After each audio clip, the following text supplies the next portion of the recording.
പ്രിയപ്പെട്ടവരെ, നമസ്കാരം. ഇന്ന് നമുക്ക് +1 ക്ലാസ്സിലെ സുഗതകുമാരിയുടെ ആശ എന്ന കവിത പരിചയപ്പെടാം. മലയാള സാഹിത്യത്തിലെ മുൻനിര കവയിത്രിമാരിൽ ഒരാളാണ് സുഗതകുമാരി. 1934 ഇവർ ജനിച്ചത്. പ്രകൃതി സംരക്ഷണത്തിനും സാമൂഹിക സേവനത്തിനുമായി ജീവിതം മാറ്റിവെച്ച അവർ ആക്ടിവിസ്റ്റ് കവി എന്നാണ് അറിയപ്പെടുന്നത്. സൈലന്റ് വാലി പ്രക്ഷോഭത്തിൽ അവരുടെ പങ്ക് വളരെ വലുതായിരുന്നു. സമൂഹത്തിൽ ഒറ്റപ്പെട്ടുപോയ അഗതികളായ സ്ത്രീകൾക്കും മാനസിക വെല്ലുവിളികൾ നേരിടുന്നവർക്കുമായി അഭയ എന്ന കാരുണ്യ സ്ഥാപനം അവർ ആരംഭിച്ചിരുന്നു. സുഗതകുമാരിയുടെ കവിതകളിൽ പ്രകൃതിയോടുള്ള ആഴമേറിയ സ്നേഹവും മനുഷ്യൻ്റെ ദുഃഖങ്ങളും പ്രത്യാശയും എപ്പോഴും നിറഞ്ഞു നിൽക്കുന്നതായി കാണാം. പരിസ്ഥിതി നാശത്തിനെതിരെയുള്ള ശക്തമായ താക്കീതുകളായിരുന്നു അവരുടെ പല കവിതകളും. പ്രധാനപ്പെട്ട കവിതകൾ രാത്രിമഴ, മുത്തുച്ചിപ്പി, അമ്പലമണി, പാവം മാനവഹൃദയം. കേരള സാഹിത്യ അക്കാദമി അവാർഡ്, കേന്ദ്ര സാഹിത്യ അക്കാദമി അവാർഡ്, എഴുത്തച്ഛൻ പുരസ്കാരം, പത്മശ്രീ മുതലായ പുരസ്കാരങ്ങൾ ലഭിച്ചിട്ടുണ്ട്. ലളിതവും ഭാവസാന്ദ്രവും ഹൃദയസ്പർശിയുമായ ശൈലിയിലൂടെ മലയാളിയുടെ മനസ്സിൽ എപ്പോഴും ഓർമ്മിക്കപ്പെടുന്ന ഒരു അനക്ഷര വ്യക്തിത്വമാണ് സുഗതകുമാരിയുടേത്. ഇനി നമുക്ക് കവിതയിലെ കുറച്ച് വരികൾ ഈണത്തിൽ പാടിയത് കേൾക്കാം. ഇരുളിൽ തമ്മിൽ കാണാനാവാതെ മിണ്ടാതെ നാമുഴലും നേരം നിന്റെ വിശ്വാസമെന്നോടോതി രാവിതുമായും നിഴൽ കുത്തിലേക്കടി തെറ്റി ഈരുൾ പാമ്പും ഭണം താഴ്ത്തി വീണൊലിച്ചു പോം. എനിക്ക് ഈണത്തിൽ പാടാൻ അറിയാത്തത് കൊണ്ട് മറ്റൊരു ടീച്ചറുടെ ആലാപനമാണ് ഇതിനായി ഉപയോഗിച്ചിരിക്കുന്നത്. ആ ടീച്ചർക്കുള്ള പ്രത്യേകം നന്ദി അറിയിക്കുകയാണ്. ടീച്ചറുടെ പേര് എനിക്ക് അറിയില്ല. മലയാള കവിതാ ലോകത്ത് പ്രകൃതിയുടെയും പ്രണയത്തിൻ്റെയും വിരഹത്തിൻ്റെയും നോവുകളെ ഭാവസാന്ദ്രമാക്കി ആവിഷ്കരിച്ച കവയിത്രിയാണ് സുഗതകുമാരി.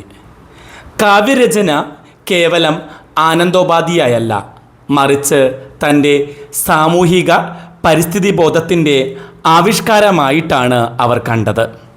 എങ്കിലും അവരുടെ ആന്തരിക ലോകം പലപ്പോഴും വിഷാദഭരിതവും ഏകാന്തവുമായിരുന്നു. ഈ വിഷാദാത്മകതയുടെ നടുവിലും മനുഷ്യജീവിതത്തിന് കരുത്തു പകരുന്ന പ്രത്യാശയുടെ പച്ചത്തുരുത്തുകളെ തേടുകയാണ് അവർ തൻ്റെ കവിതകളിലൂടെ. 1959 ആശ എന്ന കവിത സുഗതകുമാരി രചിച്ചത്.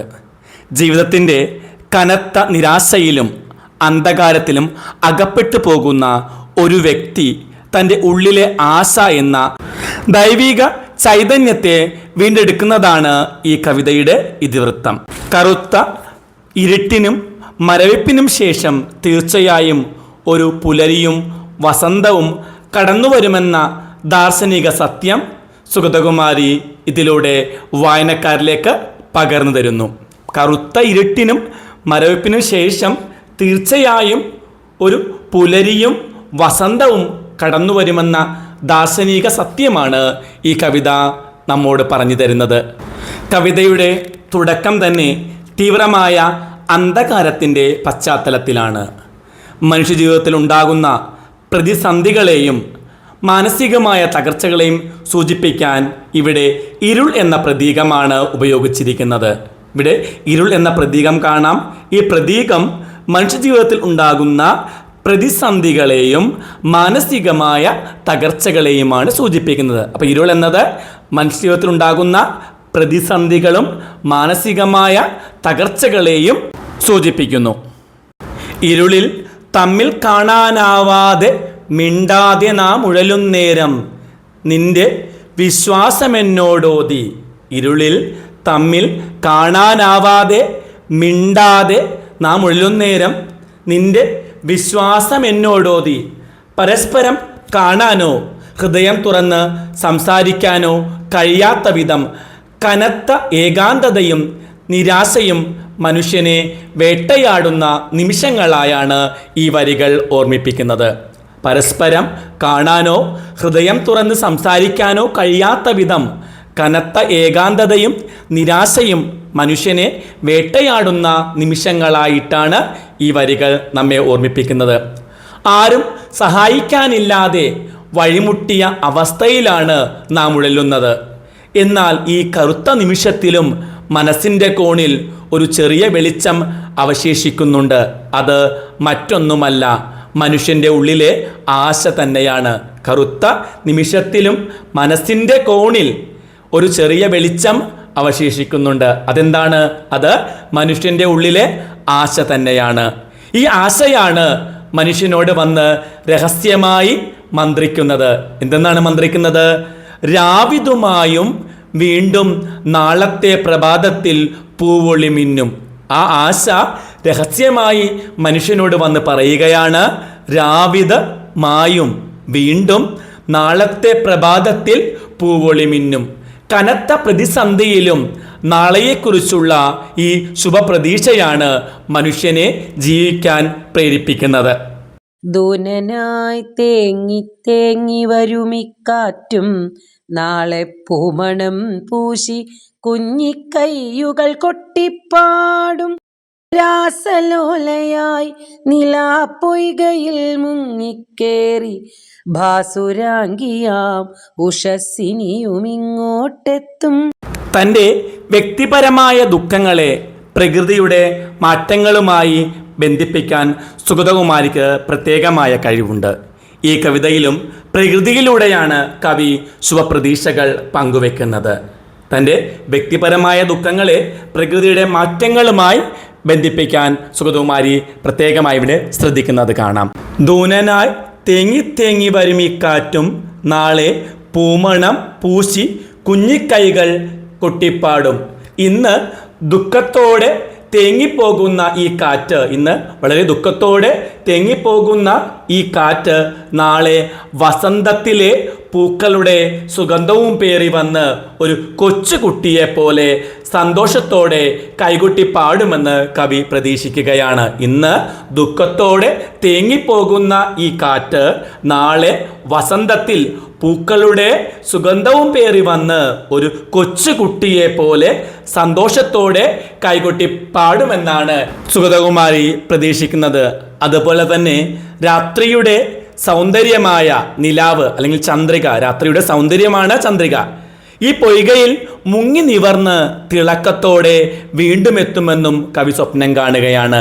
രാത്രിയുടെ സൗന്ദര്യമായ നിലാവ് ഈ പൊയ്കയിൽ മുങ്ങി നിവർന്ന് തിളക്കത്തോടെ വീണ്ടും എത്തുമെന്ന് കവി സ്വപ്നം കാണുന്നു. കട്ടിയിരുൾ ചാർത്തും വെൺമഞ്ഞും വിറച്ചും കൊണ്ടിറ്റിറ്റു വീഴും മരച്ചോട്ടിൽ ഈ കുടീരത്തിൽ ഇന്നോളം നിന്നെപ്പോലും മറന്നു മുഖം കുനിച്ചിങ്ങനെ ഇരിക്കുമീ ഞാനും ഒന്നുണർന്നേൽക്കും. ഇവിടെ പ്രഭാതത്തെ സുന്ദരിയായ സ്ത്രീയോടാണ് ഉപമിച്ചിരിക്കുന്നത്. ഇവിടെ പ്രഭാതത്തെ ഒരു സുന്ദരിയായ സ്ത്രീയോട് ഉപമിക്കുന്നു. നിലാവാകുന്ന കുളത്തിൽ മുങ്ങി നീരാടി പ്രകാശപൂർണമായ ശരീരത്തോടെ ആ പ്രഭാത സുന്ദരി നാളെ ഈ ഇരുട്ടിനെ മായ്ക്കാൻ കടന്നു വരുമോ എന്ന ചിന്ത കവി പങ്കുവെക്കുന്നുണ്ട്. ഇവിടെ നിലാവാകുന്ന കുളത്തിൽ മുങ്ങി നീരാടി പ്രകാശപൂർണമായ ശരീരത്തോടെ ആ പ്രഭാത സുന്ദരി നാളെ ഈ ഇരുട്ടിനെ മായ്ക്കാൻ കടന്നു വരുമോ? കട്ടിയിൽ ഇരുൾ ചാർത്തും വെൺമഞ്ഞും വിറച്ചുകൊണ്ടിറ്റു വീഴും മരച്ചോട്ടിൽ ഈ കുടീരത്തിൽ. കവി ഇപ്പോൾ ഇരിക്കുന്ന അവസ്ഥയാണ് ഈ വരികളിൽ വർണ്ണിക്കുന്നത്. കനത്ത ഇരുട്ടുമൂടിയ തണുത്തു വിറയ്ക്കുന്ന മഞ്ഞുതുള്ളികൾ ഇറ്റിറ്റ് വീഴുന്ന ആ മരച്ചുവട്ടിലെ ചെറിയ കുടിലിലാണ് അവർ കഴിയുന്നത്. കനത്ത ഇരുട്ടുമൂടിയ തണുത്തു വിറയ്ക്കുന്ന മഞ്ഞുതുള്ളികൾ ഇറ്റിറ്റ് വീഴുന്ന ഒരു മരച്ചുവട്ടിലെ ചെറിയ കുടിലിൽ. ഇത് കവിയുടെ മനസ്സിൻ്റെ ആകുലതകളെയും ഏകാന്തതയെയുമാണ് കാണിക്കുന്നത്. ഇന്നോളം നിന്നെപ്പോലും മറന്നു മുഖം കുനിച്ചിങ്ങനെ ഇരിക്കുമീ ഞാനും ഒന്ന് ഉണർന്നേൽക്കും. സങ്കടം അമിതമാകുമ്പോൾ നമ്മൾ ചുറ്റുമുള്ള ലോകത്തെയും നമ്മെ തന്നെയും മറന്നു പോകാറുണ്ട്. അതുപോലെ ഇതുവരെ പ്രകൃതിയുടെ ഭംഗിയെയോ പ്രത്യാശയെയോ ഓർക്കാതെ തലകുനിച്ചിരുന്ന തനിക്ക് ഈ നിരാശയിൽ നിന്ന് മോചനം നേടി ഒരിക്കൽ കൂടി ഉണർന്നെഴുന്നേൽക്കാൻ സാധിക്കുമോ എന്ന് കവി ആലോചിക്കുകയാണ്. പ്രകൃതിയുടെ ഭംഗിയെയോ പ്രത്യാശയെയോ ഓർക്കാതെ തലകുനിച്ചിരിക്കുന്ന തനിക്ക് ഈ നിരാശയിൽ നിന്ന് മോചനം നേടി ഒരിക്കൽ കൂടി ഉണർന്നെഴുന്നേൽക്കാൻ സാധിക്കുമോ എന്നാണ് അവർ ആലോചിക്കുന്നത്. കണ്ണുകൾ മൂടിക്കെട്ടും പാഴ്വല തുടച്ചെൻ്റെ കണ്ണുനീർ തുളുമ്പവേ ഞാനുമൊന്നെഴുന്നേൽക്കും. ദുഃഖം എന്നത് കാഴ്ചകളെ മറക്കുന്ന ഒരു വലിയ വല പോലെയാണ്. ദുഃഖം കാഴ്ചകളെ മറക്കുന്ന ഒരു വലിയ വല പോലെയാണ്. നല്ല ചിന്തകളെ അത് തടസ്സപ്പെടുത്തും. ഈ പാഴ്വലകൾ തുടച്ചു മാറ്റി കണ്ണുകളിൽ പുതിയ പ്രതീക്ഷയുടെ കണ്ണീർ നിറയ്ക്കുമ്പോൾ തനിക്കും ജീവിതത്തിലേക്ക് തിരികെ നടക്കാൻ കഴിയുമെന്ന ആത്മവിശ്വാസമാണ് അവർ പ്രകടിപ്പിക്കുന്നത്. ആ പാഴ്വലകൾ തുടച്ചു മാറ്റി കണ്ണുകളിൽ പുതിയ പ്രതീക്ഷയുടെ കണ്ണീർ നിറയ്ക്കുമ്പോൾ തനിക്കും ആ ജീവിതത്തിലേക്ക് തിരികെ നടക്കാൻ കഴിയുമെന്ന ആത്മവിശ്വാസം. നിന്നെ വിശ്വസിപ്പൂ ഞാൻ, മരിച്ചു മരവിച്ച മഞ്ഞടുക്കുകൾ പൊട്ടിയുരുകിത്തുള്ളിപ്പായി. കവിതയിൽ ഇവിടെ ഒരു വലിയ മാറ്റം സംഭവിക്കുകയാണ്. ചോദ്യങ്ങളിൽ നിന്ന് മാറി പ്രകൃതിയിൽ പൂർണ്ണമായി വിശ്വസിക്കാൻ തുടങ്ങുന്നു. ചോദ്യങ്ങളിൽ നിന്ന് മാറിയിട്ട് പ്രകൃതിയിൽ പൂർണ്ണമായി വിശ്വസിക്കാൻ തുടങ്ങുന്ന കവിയെ നമുക്കിവിടെ കാണാം. സങ്കടം കൊണ്ട് മരവിച്ചു പോയ മനസ്സാകുന്ന മഞ്ഞു തൂണുകൾ ഒടുവിൽ തകർന്ന് അവ ഉരുകി സന്തോഷത്തിൻ്റെ നീർത്തുള്ളികളായി ഒഴുകിപ്പോകുമെന്ന് അവർ ഉറച്ചു വിശ്വസിക്കുകയാണ്. സങ്കടം കൊണ്ട് മരവിച്ചു പോയ മനസ്സാകുന്ന മഞ്ഞു തൂണുകൾ ഒടുവിൽ തകർന്ന് അവ ഉരുകി സന്തോഷത്തിൻ്റെ നീർത്തുള്ളികളായി ഒഴുകിപ്പോകുമെന്നാണ് അവർ വിശ്വസിക്കുന്നത്. നിന്നെ വിശ്വസിപ്പൂ ഞാൻ, നിത്യമാം പ്രഹർഷത്തിൻ കിങ്ങിണി കെട്ടി പുത്തൻ ജീവിതം നൃത്തം വയ്ക്കും. പ്രകൃതിയുടെ നിയമങ്ങളിൽ അവർക്ക് ഒട്ടും തന്നെ സംശയമില്ല. ശാശ്വതമായ ആനന്ദത്തിൻ്റെ ചിലങ്കകൾ കാലിൽ കെട്ടി പുതുമയും ഊർജവുമുള്ള ഒരു പുതിയ ജീവിതം തൻ്റെ മുന്നിൽ നൃത്തം ചെയ്യുമെന്ന് അവർ പ്രഖ്യാപിക്കുകയാണ്. ശാശ്വതമായ ആനന്ദത്തിൻ്റെ ചിലങ്കകൾ കാലിൽ കെട്ടി പുതുമയും ഊർജവുമുള്ള ഒരു പുതിയ ജീവിതം തൻ്റെ മുന്നിൽ നൃത്തം ചെയ്യുമെന്നാണ് കവി പ്രഖ്യാപിക്കുന്നത്. നാളത്തെ പ്രഭാതത്തിൻ്റെ വെളിച്ചം ചുറ്റും പരക്കുമ്പോൾ പ്രകൃതിയിലെ ചെറിയ പൂമൊട്ടുകൾ പോലും ഉണർന്ന് ആരോ ഇക്കിളിയിട്ടതുപോലെ സന്തോഷത്തോടെ പുഞ്ചിരിക്കും. ആ മനോഹരമായ കാഴ്ച കവി സ്വപ്നം കാണുകയാണ്. നാളത്തെ പ്രഭാതത്തിൻ്റെ വെളിച്ചം ചുറ്റും പരക്കുമ്പോൾ പ്രകൃതിയിലെ ചെറിയ പൂമൊട്ടുകൾ പോലും ഉണർന്ന് ആരോ ഇക്കിളിയിട്ടതുപോലെ സന്തോഷത്തോടെ പുഞ്ചിരിക്കും. ആ മനോഹരമായ കാഴ്ചയാണ് കവി സ്വപ്നം കാണുന്നത്. ചുറ്റിലും പ്രഭാതത്തിനൊളി തുള്ളുമ്പോൾ കൊച്ചുമൊട്ടുകളെല്ലാം ഉണർന്നിളകിച്ചിരിക്കുമ്പോൾ ദിനാന്ത്യത്തിൻ മൂടൽ മഞ്ഞിലൂടെ ഇരുളിലൂടാതിയാം വെളിച്ചത്തിൻ പരിവേഷവും ചാർത്തി. പകലിൻ്റെ അവസാനത്തെ മൂടൽ മഞ്ഞിലും അലതല്ലുന്ന തിരമാലകളിലും വെളിച്ചത്തിൻ്റെ മനോഹരമായ പ്രഭാവലയം ചാർത്തിക്കൊണ്ട് പ്രകൃതി പ്രത്യക്ഷപ്പെടും. പകലിൻ്റെ അവസാനത്തെ മൂടൽ മഞ്ഞിലും അലതല്ലുന്ന തിരമാലകളിലും വെളിച്ചത്തിൻ്റെ മനോഹരമായ പ്രഭാവലയം ചാർത്തിക്കൊണ്ട് പ്രകൃതി പ്രത്യക്ഷപ്പെടും. തൻ്റെ ആത്മാവിന് വെളിച്ചം നൽകുന്ന വിളക്കാണ് കവിക്ക് പ്രകൃതി. തൻ്റെ ആത്മാവിന് വെളിച്ചം നൽകുന്ന വിളക്കാണ് കവിക്ക് പ്രകൃതി. ആ പ്രകൃതി ദേവി കുളിർമയുള്ള പുഞ്ചിരിയോടെ തൻ്റെ മുന്നിലേക്ക് വരുമ്പോൾ ബഹുമാനത്തോടും നന്ദിയോടും കൂടി കവിയുടെ കൈകൾ അറിയാതെ കൂപ്പിപ്പോകും. ആ പ്രകൃതി ദേവി കുളിർമയുടെ പുഞ്ചിരിയോടെ തൻ്റെ മുന്നിലേക്ക് എത്തുമ്പോൾ ബഹുമാനത്തോടും നന്ദിയോടും കവി കൈകൾ അറിയാതെ വണങ്ങിപ്പോകും. കുളിർക്കെ ചിരിച്ചു നീ വന്നെത്തും ആത്മാവിൻ്റെ വിളക്കേ, നിന്നെ കണ്ടെൻ കയ്യുകൾ താനേ കൂമ്പും. ആ നല്ല പുലരി വരുന്നത് വരെ ദുഃഖം നിറഞ്ഞ ഈ ഇരുട്ടിൽ തളർന്നിൽക്കേണ്ടി വന്നാലും ഞാൻ ഒട്ടും ഭയപ്പെടില്ല.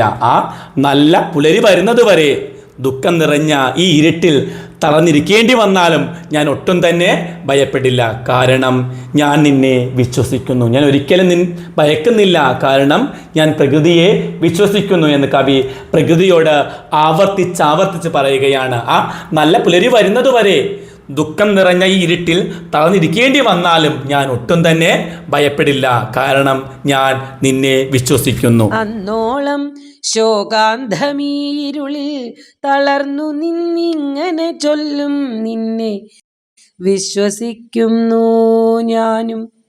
രാവിതുമായും വീണ്ടും പുലരി ചിരിച്ചെത്തും പാഴ്മഞ്ഞിൻ പുറകിലായി പൂക്കാലമല്ലേ ദേവി. ഈ കവിത അവസാനിക്കുന്നത് അതിമനോഹരമായ ഒരു ചോദ്യത്തോടെയാണ്.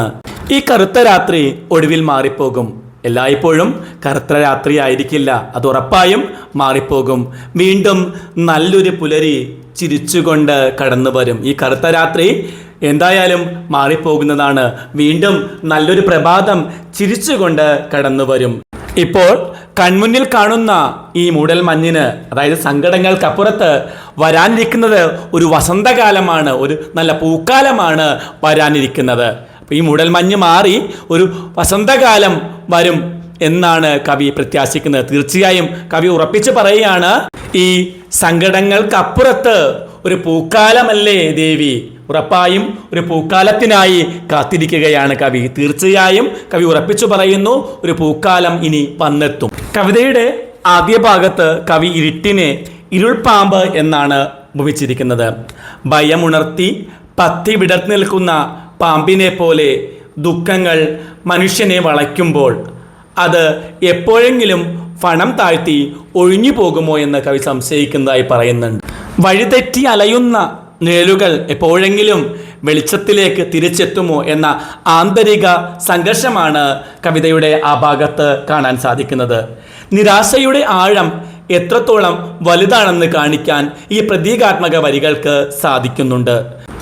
ദുഃഖം കാരണം മരണതുല്യമായി തണുത്തുറഞ്ഞുപോയ മനസ്സിൻ്റെ മഞ്ഞുപാളികൾ പ്രതീക്ഷയുടെ ചൂടേറ്റ് പൊട്ടി ഉരുകി ഒലിച്ചു പോകുമെന്നാണ് കവി ഉറപ്പിച്ച് പറയുന്നത്. നിരാശയുടെ മരവിപ്പ് മാറി ജീവിതത്തിൽ വീണ്ടും സന്തോഷത്തിൻ്റെ കിങ്ങിണി കെട്ടിയ നൃത്തം ആരംഭിക്കും.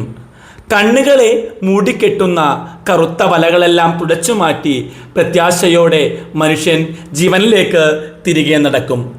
എത്ര വലിയ ശോകാന്തമായ ഇരുളിൽ തളർന്നു വീണാലും ഒടുവിൽ മനുഷ്യൻ ഉണർന്നെഴുന്നേൽക്കുമെന്ന് കവിത സമർത്ഥിക്കുന്നു. പാഴ്മഞ്ഞിന് പുറകിലായി പൂക്കാലമല്ലേ ദേവി എന്ന ചോദ്യം ഓരോ മനുഷ്യൻ്റെയും ഉള്ളിലേക്കുള്ളതാണ്. പാഴ്മഞ്ഞിന് പുറകിലായി പൂക്കാലമല്ലേ ദേവി, ഇത് ഓരോ മനുഷ്യൻ്റെയും ഉള്ളിലേക്കുള്ള ചോദ്യമാണ്. ജീവിതത്തിൽ ഇന്ന് കാണുന്ന കഷ്ടപ്പാടുകളും കണ്ണീരും താൽക്കാലികം മാത്രമാണ്. ഓരോ കറുത്ത രാത്രിക്ക് ശേഷവും മനോഹരമായ ഒരു പുലരിയും വസന്തകാലവും കടന്നു വരുമെന്നത് പ്രകൃതി നിയമമാണ്. ജീവിതത്തിൽ ഇന്ന് കാണുന്ന കഷ്ടപ്പാടുകളും കണ്ണീരും താൽക്കാലികമാണ്. ഓരോ കറുത്ത രാത്രിക്ക് ശേഷം മനോഹരമായ ഒരു പുലരിയും വസന്തകാലവും കടന്നു വരും. ഇത് പ്രകൃതി നിയമമാണ്. ചുരുക്കത്തിൽ സുഗതകുമാരിയുടെ ആശ എന്ന കവിത കേവലം വരികളുടെ ഭംഗി മാത്രമല്ല, മറിച്ച് മനുഷ്യ മനസ്സിന് അതിജീവനത്തിനുള്ള വലിയൊരു ഉത്തേജനമാണ്. നിരാശയുടെ അഗാധമായ കയത്തിൽ വീണു പോകുമ്പോഴും ആശ എന്ന ആത്മാവിൻ്റെ വിളക്കിനെ മുറുകെ പിടിച്ചാൽ ഏതൊരു മനുഷ്യനും പുതിയൊരു ജീവിതത്തിലേക്ക് ഉറന്നെഴുന്നേൽക്കാൻ സാധിക്കും എന്ന കാലാതീതമായ സന്ദേശത്തോടെയാണ് ഈ കവിത അവസാനിക്കുന്നത്. ഇനി നമുക്ക് ഒന്നാമത്തെ പ്രവർത്തനം നോക്കാം. ഇവിടെ കൂരിരുട്ടിലും തെളിഞ്ഞു വരുന്ന ജീവിതത്തിൻ്റെ പ്രകാശം അനുഭവിപ്പിക്കാൻ ആശ എന്ന കവിതക്ക് എത്രത്തോളം കഴിയുന്നുണ്ട്. സുഗതകുമാരിയുടെ ആശ എന്ന കവിത കടുത്ത നിരാശയിലും ദുഃഖത്തിലും ആണ്ടുപോകുന്ന മനുഷ്യന് പ്രത്യാശയുടെ വെളിച്ചം പകരുന്ന ഒന്നാണ്. ജീവിതത്തിൽ നേരിടുന്ന കഷ്ടപ്പാടുകളും സങ്കടങ്ങളും ശാശ്വതമല്ലെന്ന്, അവയ്ക്ക് ശേഷം തീർച്ചയായും സന്തോഷത്തിൻ്റെ ഒരു പുലരി വരുമെന്നും കവി ഓർമ്മിപ്പിക്കുന്നു.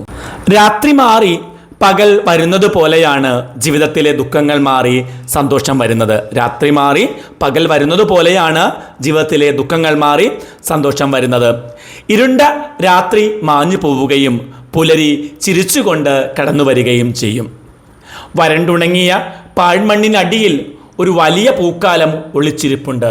മഴ പെയ്യുമ്പോൾ അത് മനോഹരമായി തളിർത്തു പൂക്കും. അതുപോലെ മനുഷ്യജീവിതത്തിലെ കഠിനമായ അവസ്ഥകൾക്ക് പിന്നിലും നല്ലൊരു ഭാവി ഒളിഞ്ഞു കിടക്കുന്നുണ്ട്. ഭയവും നിരാശയും കാരണം കണ്ണുകൾ അടച്ചു പൂട്ടാതെ കണ്ണീർ തുടച്ചു മാറ്റി എഴുന്നേൽക്കാൻ ഈ കവിത നമ്മെ പ്രേരിപ്പിക്കുന്നു.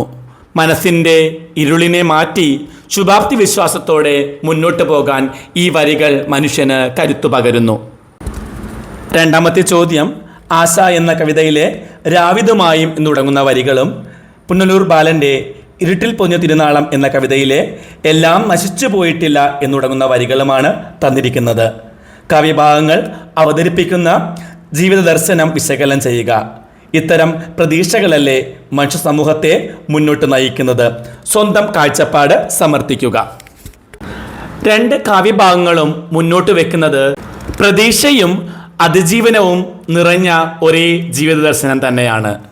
സുഗതകുമാരി ആശയിൽ ദുഃഖങ്ങളുടെ കറുത്ത രാത്രി ശാശ്വതമല്ലെന്നും അതിന് പിന്നാലെ സന്തോഷത്തിൻ്റെ പുലരി വരുമെന്നുള്ള പ്രകൃതിയുടെ മാറ്റത്തെയുമാണ് ഓർമ്മിപ്പിക്കുന്നത്. വരണ്ട പാഴ്മണ്ണിനടിയിൽ ഒരു പൂക്കാലം ഒളിച്ചിരിപ്പുണ്ടെന്ന ചിന്ത മനുഷ്യന് ശുഭാപ്തി വിശ്വാസം നൽകുന്നു.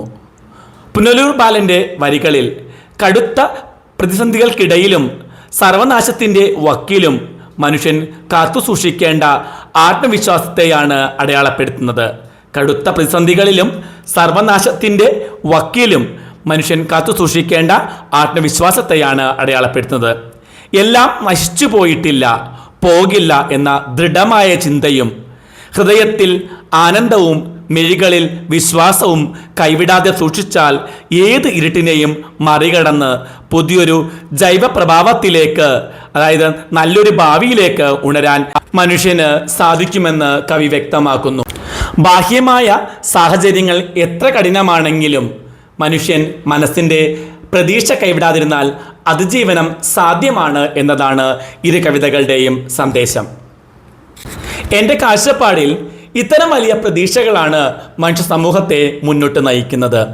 പരാജയങ്ങളിലും വലിയ ദുരന്തങ്ങളിലും മനുഷ്യൻ തളർന്നു പോകാത്തത് നാളെ ഇതിലും നല്ലൊരു ദിവസമായിരിക്കും എന്ന ചിന്ത ഉള്ളതുകൊണ്ടാണ്.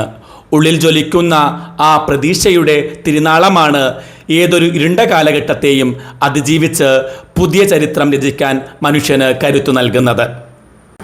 ഈ മൂന്നാമത്തെ പ്രവർത്തനം, ജീവിതത്തിൻ്റെ പ്രത്യാശയെ സൂചിപ്പിക്കുന്ന പ്രയോഗങ്ങൾ കവിതയിൽ നിന്ന് കണ്ടെത്തി വിശദീകരിക്കുക. ഉദാഹരണം, പ്രഹർഷത്തിൻ കിങ്ങിണി കെട്ടി പുത്തൻ ജീവിതം നൃത്തം വയ്ക്കും. പ്രയോഗങ്ങൾ നോക്കാം നമുക്ക്. രാവിതുമായും വീണ്ടും പുലരി ചിരിച്ചെത്തും. കഷ്ടപ്പാടുകളുടെയും ദുഃഖങ്ങളുടെയും രാത്രി അവസാനിക്കുമെന്നും സന്തോഷത്തിൻ്റെ പുതിയൊരു പ്രഭാതം ഉറപ്പായും വരുമെന്നും ഈ പ്രയോഗം സൂചിപ്പിക്കുന്നു. രണ്ടാമത്തേത്, പാഴ്മണ്ണിൻ പുറകിലായി പൂക്കാലമല്ലേ ദേവി. ഇപ്പോൾ കാണുന്ന ശൂന്യതയ്ക്കും വരൾച്ചയ്ക്കും അപ്പുറത്ത് മനോഹരമായ ഒരു വസന്തകാലം, അതായത് നല്ല കാലം വരാനിരിക്കുന്നു എന്ന പ്രതീക്ഷയാണ് നൽകുന്നത്. മൂന്നാമത്തേത്, മരിച്ചു മരവിച്ച മഞ്ഞുടുക്കുകൾ പൊട്ടിയുരുകി തുള്ളിപ്പായും. തളർച്ചയും ജഡത്വവും മാറി ജീവിതത്തിലേക്ക് വീണ്ടും ഊർജവും ചലനാത്മകതയും തിരിച്ചു വരുന്നതിനെ ഈ വരികൾ സൂചിപ്പിക്കുന്നു. മറ്റൊരു പ്രയോഗം നോക്കാം. കൊച്ചുമുട്ടുകളെല്ലാം ഉണർന്നിളകിച്ചിരിക്കുമ്പോൾ. കൊച്ചുമുട്ടുകളെല്ലാം ഉണർന്ന് ഇളകി ചിരിക്കുമ്പോൾ. പുതിയ തലമുറയുടെയോ പുതിയ തുടക്കങ്ങളുടെയോ സന്തോഷവും ഉണർവും നിറഞ്ഞ ഭാവിയെയാണ് ഈ പ്രയോഗം വ്യക്തമാക്കുന്നത്. പുതിയ തലമുറയുടെയോ പുതിയ തുടക്കങ്ങളുടെയോ സന്തോഷവും ഉണർവും നിറഞ്ഞ ഭാവിയെയാണ് ഈ പ്രയോഗം വ്യക്തമാക്കുന്നത്. ഇന്നത്തെ ക്ലാസ് നമുക്ക് ഇവിടെ അവസാനിപ്പിക്കാം. മറ്റൊരു ക്ലാസ്സുമായി വരുന്നത് വരെ എല്ലാവർക്കും നന്ദി, നമസ്കാരം. ക്ലാസ് ഇഷ്ടമായിട്ടുണ്ടെങ്കിൽ ലൈക്കും ഷെയറും കമൻറ്റുമെല്ലാം പ്രതീക്ഷിക്കുന്നു.